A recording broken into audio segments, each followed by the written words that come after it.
Kamera, rolling, action. Oke. Assalamualaikum warahmatullahi wabarakatuh. Waalaikumsalam warahmatullahi Sama. wabarakatuh. Apa kabar nih teman-teman? Sehat? Gimana? Alhamdulillah sehat Teh Nur. Yang lain gimana nih, sehat nggak? Alhamdulillah sehat. Alhamdulillah Ini sehat. madamku. Nur. Alhamdulillah. Eh, di pertemuan kemarin kan kita udah belajar nih tentang nilai-nilai berakhlak, ada berorientasi pelayanan, akuntabel, kompeten, harmonis, loyal, adaptif, sama terakhir tuh kolaboratif. Setelah belajar nih, teman-teman ada gak sih kepikiran gitu kayak, ada nih idola saya, ada nih panutan saya yang ternyata dia tuh punya nilai-nilai berakhlak juga, bebas lah dari background apa aja. Oh ya, Siapa yo yang mau duluan? kelepaan sebentar. Kita nih belum perkenalan ya. Oh iya. Ya sebelumnya perkenalan dulu. Nama saya Nur Afiati Faujiah. Sekarang jadi moderator kebetulan. Terus ada juga Kang Fatur Rahman. Mana Kang Fatur? Oh, agak lambat ya, delay. Lambat. BTW teh. Taruh teh. Ya? Itu Kang tampilan tugasnya Kang Cep Odongnya kelihatan. Ini dulu. Nggak mau diulang? Gak apa-apa. Nggak apa-apa, nggak usah diulang. Jadi Ya. mohon maaf. Gak apa lah. Mau diulang atau gimana? Nggak apa-apa, lanjut juga. Replay. Dipotong. Ada suara azan. Lihat dulu, Yona. Ya selanjutnya nih Teh Amina. Ada Teh Amina. Kedengeran siap berarti ya? Udah ada suara azannya nggak ya? Nggak ada. Nggak kedengeran. Ya oke. Toko inspirasi. Sebelumnya saya terinspirasi dari melihat teman-teman yang ikut latsar ya. Banyak perempuan-perempuan juga ikut latsar. Ya artinya berarti perempuan juga banyak yang bekerja. Lalu kita mendengar kata emansipasi. Apa yang terlintas di benak kita kalau misalnya mendengar emansipasi? Kita langsung teringat sosok pahlawan kita yaitu R.A. Kartini kan. Di tanah Sunda, tepatnya di Bandung, sosok pejuang emansipasi juga ada. Siapa lagi kalau bukan Raden Dewi Sartika. Dan dengan yang terkenal dengan emansipasi wanitanya dan pendiri sekolah bagi wanita. Berawal dari kecintaannya, Raden Dewi Sartika mengajar, kayak kita dulu belajar mengajar, terus jadi guru-guruan. Dewi Sartika pun tertarik mengajarkan beberapa keahliannya dan membuat sekolah khusus kaum istri. Mengapa kaum istri? Karena pada saat itu wanita dianggaplah sangat lemah. Dan tercetuslah gagasan kesetaraan gender, bahwa wanita itu berhak mendapatkan pendidikan yang sama dan layak. Nah, bukan suatu yang mudah mendirikan sekolah pada masa itu, tapi Dewi Sartika membuktikan dengan kegigihannya dan terbukti beliau mendirikan beberapa sekolah dan salah satunya sekarang itu sekolahnya diberi nama Raden Dewi Sartika. Ya, itu tokoh inspirasi saya. Dan mangga tokoh inspirasimu. Kalau aku ngumpung tadi perempuan nih, ya kan, emansipasi. Nah, saya juga punya tokoh yang menjadi inspirasi buat saya gitu kan, yang ada dan lahir di Sumedang, yaitu tuh namanya Rosa. Pasti kalian semua udah pada tahu Rosa merupakan seorang penyanyi, seorang diva gitu kan, yang lahir di Sumedang, tokoh Jawa Barat juga. Saya menginspirasi Rosa tuh karena Rosa tuh memiliki suara yang merdu, suara yang bagus, lagu-lagunya menyentuh hati dan lain-lain gitu kan. Selain itu juga Rosa termasuk orang yang ramah gitu kan terhadap fansnya. Banyak dari kegiatan-kegiatan fans tuh dihadiri sama Rosa, mulai dari makan-makan. Dia juga tidak tidak sungkan kalau misalkan untuk diajak foto gitu kan. pokoknya Rosa tuh terbaik banget buat saya. Selain itu juga Rosa tuh salah satu penyanyi yang memiliki jutaan kopi yang sudah laku di pasaran, termasuk yang terbanyak untuk musisi-musisi di Indonesia. Rosa juga banyak sekali mendapatkan penghargaan mulai dari musik, penghargaan terhadap lingkungan, dan lain-lain. Rosa memang terbaik lah menurut saya. Gimana kalau yang lain? Kalau Kang Cep, ya, mangga. kalau Akang sendiri, teman-teman tokoh inspiratifnya itu tentunya ya Abdul Halim itu. Beliau lah orang Majalengka asli. Kenapa saya bisa tertarik sama beliau gitu? Beliau itu seorang tokoh pergerakan nasional, tokoh organisasi Islam dan ulama yang terkenal dengan toleran dalam menghadapi perbedaan pendapat antara ulama tradisional dan pembaharuan gitu. Dan beliau itu merupakan pergerakan nasional gitu. Beliau terlibat dalam pergerakan nasional, itu merupakan sebagai penasehat Badan Penyelidik Usaha Kemerdekaan Indonesia gitu, yang bertugas waktu itu menyiapkan segala sesuatu yang berhubungan dengan pembentukan negara. Beliau juga sebagai anggota panitia pembelaan negaranya. Sesudah itu beliau juga diangkat sebagai anggota Badan Pekerja Komite Nasional Indonesia gitu yang ada di Cirebon. Dia merupakan pejuang atau seorang yang membantu perjuang mempertahankan kemerdekaan gitu. Contohnya beliau itu membantu kebutuhan logistik bagi pasukan TNI dan gerilyawan. Mungkin itu tokoh inspiratif yang Akang pilih dari tokoh yang dipilih gitu. Begitu teman-teman. Selanjutnya, Teh Husnul atau saya Boleh Teteh dulu boleh. Oke, saya dulu ya. Saya tuh milih tokohnya Anthony Ginting. Anthony Ginting, atlet bulu tangkis yang umurnya juga gak beda jauh lah sama saya, masih muda. Emang Teteh kelahiran masih muda ya? Saya 97. Oh, 97 beda dikit. Sama saya. Ginting kan 9. Oh, iya. Akang berapa? 98. 80. Ya, Ginting tuh kan balik lagi lah ya ke Ginting. Nih Ginting tuh kemarin baru aja menang badminton Asian Championship tahun 2023 di Dubai. Terus dia juga sekarang tuh per tanggal 3 Mei berarti dia tuh menduduki posisi 2 world ranking untuk kategori tunggal putra. Terus kemarin sebelumnya juga dia tuh pernah ngalamin performanya nurun, terus puasa gelar cukup lama juga, sampai waktu dia dipilih untuk ikut masuk tim Thomas Cup tahun 2020, masyarakat tuh meragukan gitu, bisa gak dia menang, bisa gak Indonesia menang buat Thomas Cup kalau dia masuk tim. Tapi dengan semangat bertandingnya, terus kegigihannya, dia tuh bisa mematahkan pendapat masyarakat yang meragukan dia gitu. Buktinya Ginting sama tim Indonesia itu mampu membawa pulang Thomas Cup di tahun 2020. Mantap. Itu yang dia. Mantap ya, sampai ada puasa gelar tapi bisa ngebuktiin gitu. Benar. Mampu gitu bisa. Iya. Teh Husnul berarti sekarang. Kalau Teh Husnul siapa? Tokoh panutannya Bapak Ridwan Kamil. Gubernur Jabar. Jabar juara.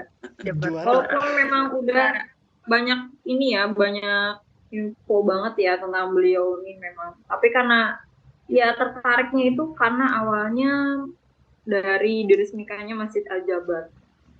masjid yang bentuknya itu benar-benar menarik, masjid yang misalnya dari pembentukannya itu cukup lama tapi benar-benar hasilnya tuh luar biasa gitu sampai diakui sama dunia gitu. Jadi dirancangnya dari 2015, arsiteknya beliau, pas beliau masih jadi wali kota Bandung, kemudian sampai diresmiin itu pas beliau jadi gubernur di tahun 2022 kemarin. Terus ditilik-tilik, memang beliau itu lulusan arsitek, bekerja di luar negeri, di Amerika Serikat, kemudian pulang ke Indonesia jadi dosen di ITB, dosen arsitektur, kemudian pernah punya perusahaan untuk konsultasi tentang arsitektur ya. Desain, ya. Terus tentang desain, terus menjabat nyalonin diri jadi wali kota Bandung. Alhamdulillah terpilih, di akhir masa jabatannya nyalonkan lagi untuk jadi gubernur dan terpilih juga. Itu kan berarti masyarakat tuh percaya gitu sama kinerjanya beliau. Dan memang beliau tuh sudah mendapatkan banyak penghargaan, salah satunya yang menarik juga adalah percepatan pembangunan desa, yaitu untuk bisa menghilangkan desa yang tertinggal. Jadi Jawa Barat itu sekarang udah nggak punya desa tertinggal dan sangat tertinggal. Cuma ada desa berkembang, desa maju, dan juga desa mandiri. Seperti itu. Terus? Tapi sebenarnya ya, kawan-kawan, nih nggak tahu sih memang saya juga atau memang teman-teman juga sepemikiran nih. Dari tadi tuh memang kita tokoh-tokohnya udah mantep-mantep ya, namanya juga tokoh panutan, pasti memang ada hal-hal menarik yang bikin kita takjub gitu sama beliau-beliau ini. Tapi ada satu tokoh, kalau kata Insinyur Soekarno mah jas merah, jangan sekali-kali meninggalkan sejarah gitu. Oh, Dewa Sartika ya? Tertarik sama tokohnya ini nih, Dewa tokohnya Sartika. Kang Cep. Oh, Kang Cep. Kang Cep, iya. Oh iya. Bapak Kiai Haji Abdul ini Halim. ya, Abdul Halim. Gimana Kang Cep? Boleh diceritain nggak nih yang kaitan berakhlaknya beliau? Bisa atau gimana nih? teman-teman ya. Kan setuju nggak? Setuju. Kalau diulas. Setuju teh, boleh. Boleh. Kang Cep pengen jelasin Kang Kalau Cep. teman-teman siap. Kalau teman-teman pengen tahu lebih dalam mengenai Kiai Haji Abdul Halim, baik akan terangkan dari biografinya. Kiai Abdul Halim merupakan putra dari Kiai Haji Muhammad Iskandar, lahir dengan nama Otong Satori, itu awalnya. Ia merupakan anak terakhir dari 8 bersaudara dari pasangan Kiai Haji Muhammad Iskandar dan Hajah Siti Mutmainah. Ayahnya juga seorang penghulu di kecamatan, kalau dulu itu disebutnya itu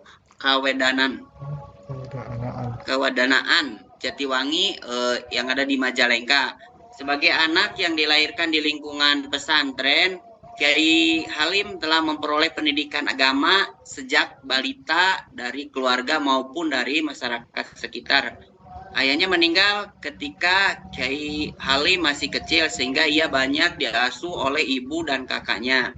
Baik, mungkin kalau misalkan lihat dari sekilas biografi itu waktu kecil, di sini Akang udah ada istilahnya apa ya? Kang perilaku. Pengen ya? Tahu nih, kan kita lagi latsar nih Kang Cep. Nah, ya. Kan ada poin-poin berakhlak teh ya, kan? Kita Siap. bisa ngambil apa gitu kan dari sosok Kiai Haji Abdul Halim gitu kan, yang bisa nantinya kita implementasikan atau nilai-nilai yang bisa kita pelajari dan kita terapkan dalam kehidupan kita nih, biar sesuai tujuan dari latsar kita kan membuat ASN yang ASN yang berkarakter dan profesional. Nah, mungkin kita bisa tiru nih dari Kiai Haji Abdul Halim. Pengen dijelasin nih Kang Cep? Oh, baik. Boleh dikirim kayaknya ya ke Teh Nur Kang Cep biar bisa ditampilin gitu. Ya, siap nih. Coba. Oke, Akang udah kirim ya. Mantap. Oke, sebentar. Saya buka dulu. Sinyalnya ekspres nih. Baik.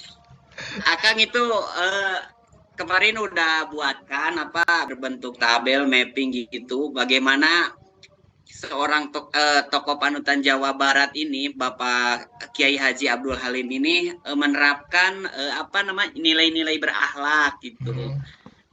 Baik, yang pertama kita lihat dari nilai berakhlak berorientasi pada pelayanan. Beliau itu selama berkelana untuk mengasah ilmu agama Islamnya, Abdul Halim juga menyambi jualan untuk bertahan hidup. Ia juga berjualan berbagai kebutuhan santri seperti kecap, sarung, buku-buku agama hingga kain batik. Nah, itu kalau kita lihat pelayanannya itu kan ditujukannya ke santri-santri. Nanti ketika kita ASN prakteknya ya tentunya kita masyarakat dan sekitarnya gitu. Kita lihat juga nih, saya juga sudah mendeskripsikan perilaku Kiai Abdul Halim itu dalam berbentuk nilai-nilai berakhlak akuntabel gitu. Apa aja yang dilaksanakan oleh Kiai Haji Abdul Halim? Kalau saya lihat itu pada masa agresi militer Belanda, Abdul Halim turut berperan aktif dalam membantu pendistribusian logistik kepada para pejuang Indonesia.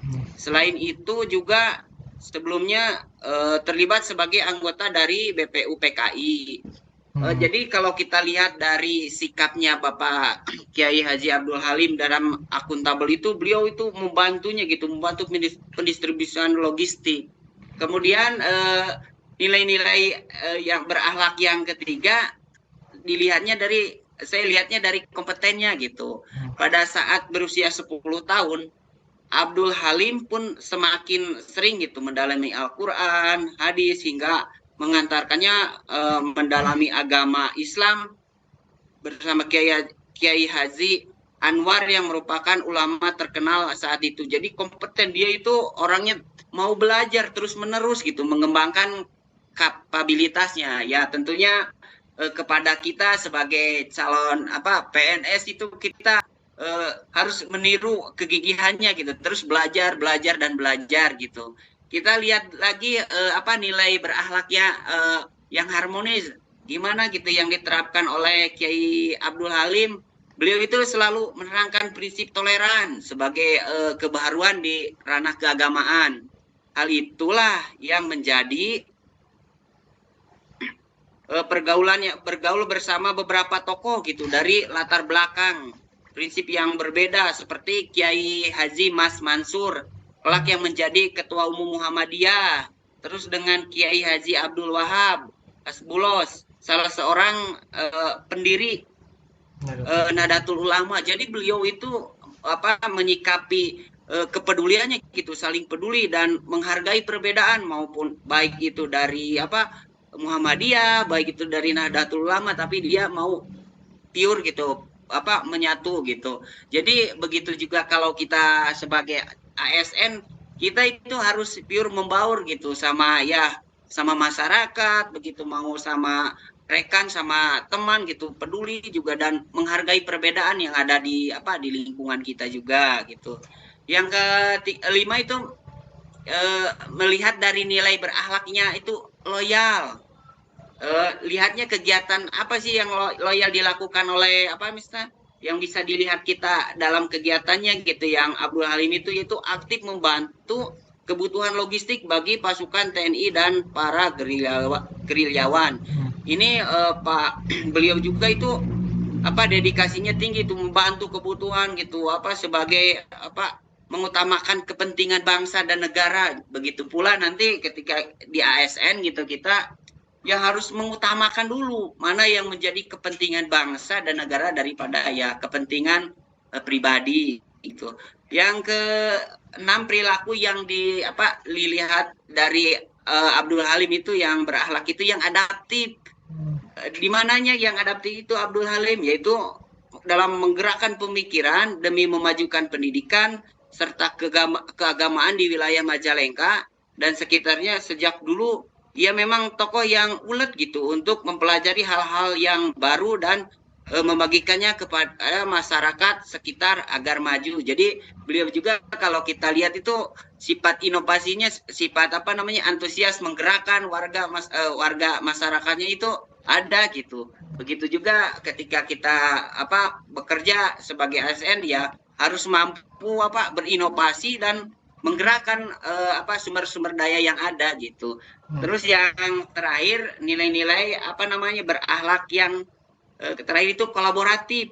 Kita lihat di situ Abdul Halim merupakan salah satu dari 6 tokoh muslim yang bergabung dalam salah satu badan penasehat itu, yang badan BSNH yang dan Choi Sang In. Di situ beliau juga mau gitu bagian dari 6 tokoh itu yang mau membangun kerjasamanya, mau gitu. Jadi sebuah tokoh yang mau membangun kerjasama yang sinergi. Mungkin itu teman-teman sekilas yang saya dapatkan atau yang saya paparkan mengenai Abdul Halim dikaitkan dengan perilaku atau nilai-nilai berakhlak. Barangkali gimana menurut teman-teman? Ada yang bisa menerangkan gitu ketika diaplikasikan di kegiatan kita sebagai ASN gitu. Silahkan. Mantap sih, sangat menginspirasi sekali ya. Banyak yang kita nggak tahu dari ini. Banyak sih yang bisa diambil dari salah satu tokoh dari Majalengka ini, yaitu Kiai Haji Abdul Halim. Mungkin kalau dari saya nih, ada satu yang mengena gitu kan, tingginya rasa kepedulian yang ada dari sosok Kiai Haji Abdul Halim. Kenapa gitu? Dia tuh memperhatikan gitu, bukan hanya dirinya sendiri, keluarganya, tetapi orang-orang sekitar, gimana caranya supaya bisa maju, supaya berkembang, supaya tidak tertindas dari penjajahan, bisa keluar dari yang namanya kemiskinan di masa lalu. Kayak gitu sih, mantap sekali. Dia tuh tidak mementingkan diri sendiri, tetapi juga mementingkan orang lain untuk kemakmuran bangsa dan negara. Keren, mantap. Kalau yang lain gimana sih? Ada yang bisa diambil nggak dari tokoh ini? Paling nggak usah terlalu panjang ya, 2 orang juga cukup ya. Ya moderator, bentar lagi mau azan. Siap. Dari Teh Aminah barangkali ada. Yang menginspirasi dari berbagai sudut pandang, benar-benar. Tokoh inspirasi banget. Tokoh yang sangat toleran. Itu dari garis bawah, tokoh yang sangat toleran. Beliau ini tokoh agama yang bergaul dengan tokoh agama dengan prinsip yang berbeda. Jadi beliau itu sangat toleran, apalagi dalam prinsip toleransi beragama ini. Seperti yang sudah kita laksanakan Idul Fitri ya, sholat Idul Fitri itu kita ada perbedaan waktu antara Muhammadiyah atau NU. Ya, NU itu kan menjadi toleransi kita lah, menumbuhkan toleransi kita gimana bisa berjalan dengan baik gitu. Bisa jalan berdampingan gitu ya. Berdampingan. Bagus banget. Dari Teh Husnu barangkali ada. Teh Husnu. Lebih ke yang ini, yang berorientasi pelayanan ya. Apa emang berkualitas? Ya, beliau tuh kan berkelana mengasah ilmu agama Islam sambil dengan jualan, kebutuhannya juga kebutuhan yang dibutuhin gitu sama masyarakat gitu, jadi memenuhi kebutuhan masyarakat. Terus juga melakukan perbaikan tiada henti, jadi sambil mengasah ilmu agama untuk perbaikan diri beliau, untuk bisa disebarkan lagi ke orang lain, tapi juga bisa memenuhi kebutuhan orang lain baik segi ilmu dan juga segi kebutuhan hidupnya gitu. Jadi kayaknya untuk di kita nanti sebagai ASN, kita pelayan masyarakat butuhnya pelayanan yang seperti apa, kita melakukan perubahan yang tiada henti. Jadi menyesuaikan kebutuhan masyarakat butuhnya kayak gini, berarti kita menyesuaikan, menghadirkan yang dibutuhkan sama masyarakat, berusaha memberi kepuasan gitu, kepuasan pada masyarakat. Mantap. Seperti itu. Banyak pelajaran ya. Terima kasih Kang Cep menghadirkan Bapak Kiai Haji Abdul Halim. Sama-sama teman-teman. Tokoh inspirasi. Ya, ternyata banyak banget sifat-sifatnya beliau itu yang bisa kita ambil dan implementasikan di kehidupan kita sehari-hari, khususnya dalam pekerjaan kita sebagai ASN gitu. Betul. Dan dari pembicaraan kita ini tentang inspirasi tokoh untuk sifat-sifatnya yang baik itu ternyata nggak cuma dari ASN aja nih yang bisa kita ambil nilai-nilainya sesama ASN, tapi ternyata dari berbagai background juga bisa nih ada nilai-nilai yang bisa kita ambil juga. Mungkin sekian ya acara Inspiration Talk hari ini.